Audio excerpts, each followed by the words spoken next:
Welcome to the State Hornet News. My name is Gary Singh. And I'm Dominic Vidiello. Here's the latest from the multimedia section at the State Hornet newsroom.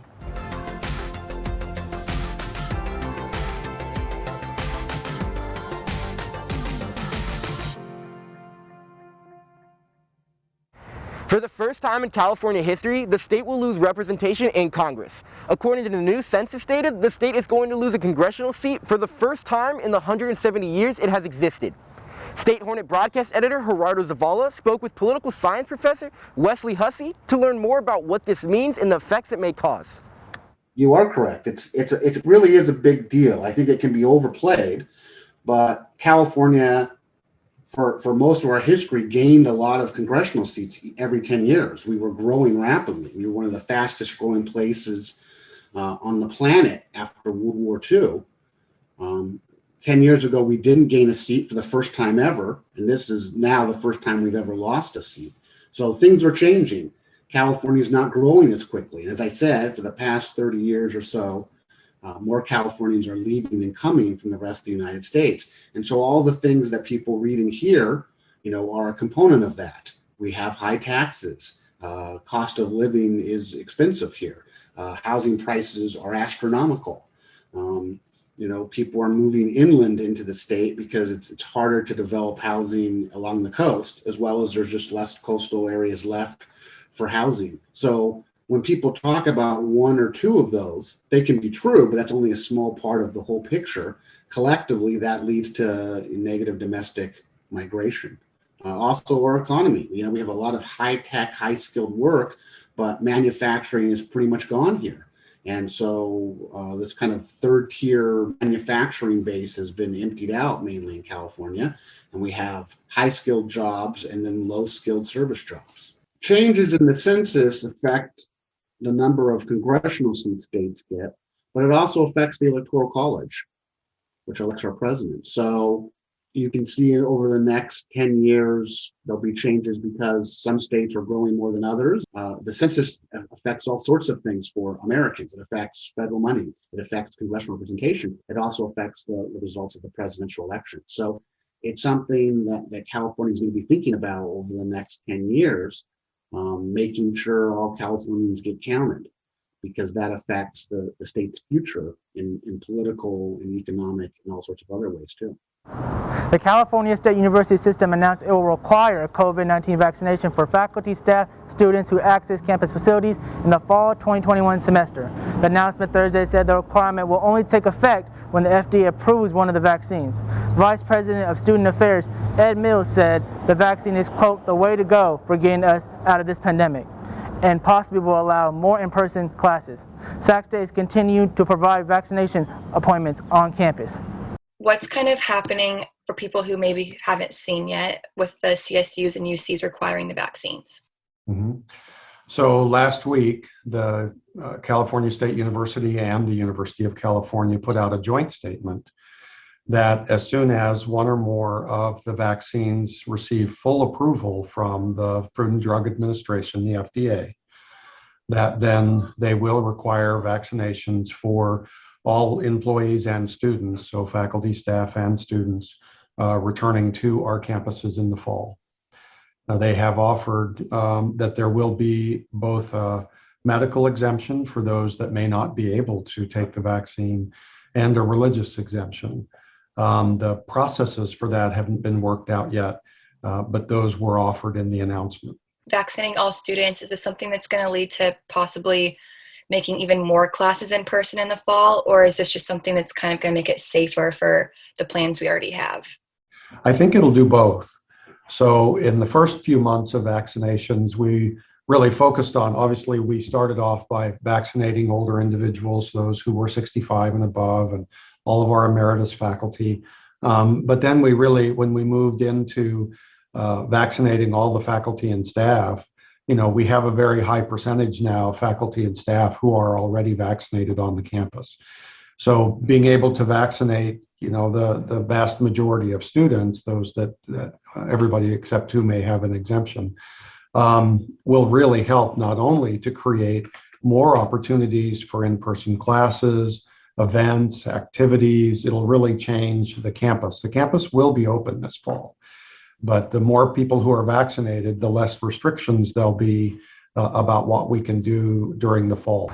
After a long-awaited verdict, Derek Chauvin was found guilty of the murder of George Floyd. Chauvin was charged with unintentional second-degree murder, third-degree murder, and second-degree manslaughter.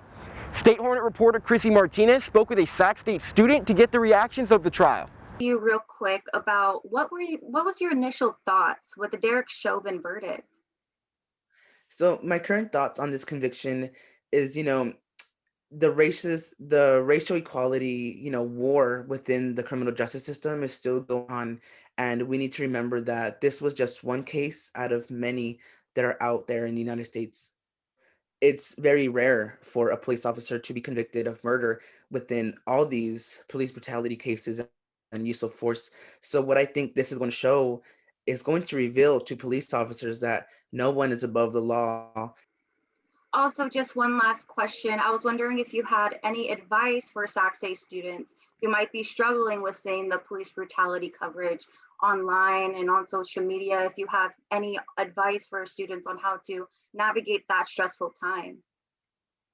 Yeah, so I'm an activist myself here in Fontana, California. So any advice I would give, a major piece of advice I would give is, don't stop advocating, don't stop being there for, or even if you're not African American or a person of color, simply resharing a post or a flyer is enough. It's enough to get the word out there. If you're not in the streets, it's totally fine. Just be there for those who really need it.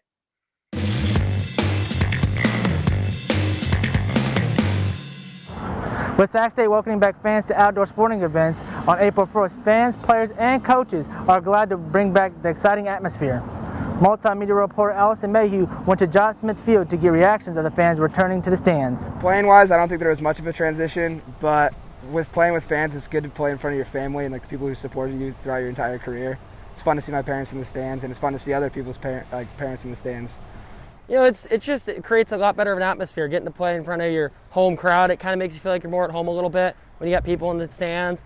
A little more noise, a little more fun getting to play in front of a crowd versus not playing in front of a crowd. My grandchildren are the sweet love of my life. So I'm for them. This is the most important time in my life because I'm able to be free to watch them, to do whatever it is that they need to be cheered for. I am very proud. Players say they are happy to see family and friends cheer them on from the stands and to get back to playing in a more engaging atmosphere. It's good to start to see some fans back in the ballpark, but I don't know if it was today or yesterday, I look up and that whole side over there, it was empty. It's kind of a weird feeling when this place isn't half full like we're used to it being. So it's different. Sophomore softball player Lewa Day has added to the excitement with 9 home runs, nearly half of the team's home runs for the season. That is Lewa Day's first home run of the season.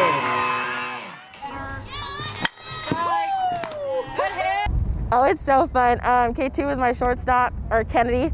She was my shortstop in travel ball as well, and so she's my shortstop here now. And just her next to me and just getting that rhythm back together because we haven't played in like a year or two or something like that. So just being able to do that and play again and just kind of get our rhythm back is really nice, and I like the energy. And then of course Cam at first, she knows how to catch all my balls, whether they're low, high, or whatever. She can stretch and get the outs for me, which is nice. Sac State senior outfielder Matt Smith broke the previous hitting record of 244 hits set in 2015 and currently has 263 career hits and counting. Including a 7-inning bout yesterday, as this ball is going to be poked just past the glove of Aiden Leahy, and there it is. Career hit number 245. Congratulations to Matt Smith, who now moves into first place all-time on the Sac State Hornet hit list. A really cool commendation for that young man. It's more just sticking to who I am as a hitter. I think as long as you have a plan, know who you are, and you stick with it, you'll have good success and the results you want. It's not always result driven, it's more putting yourself in a good spot, sticking with your plan, and having an approach that'll lead you to success.